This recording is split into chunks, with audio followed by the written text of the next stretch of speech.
10 টাকা দিয়েছিল, ওকেও 10 টাকা দিয়েছে। আমারটা তো কি একটা খেলনা কিনে ফেলে দিলাম। আচ্ছা এবার আমাকে একটু দিয়ে। না না, তোকে দেবো না আমি।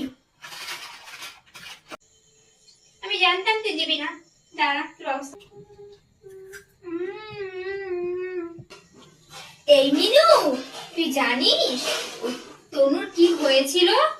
ওনা একদিন গোটা কুরকুরি খেয়ে নিয়েছে। খাওয়ার পরে কি হয়েছে তুই জানিস? খাওয়ার পরে ওর পেটটা ব্যথা করছিল, ব্যথা করতে করতে হসপিটালে নিয়ে গেছে। জানিস কি অবস্থা? আমার তো পেটটা একটু গোলাচ্ছে, তুই করি কি করে?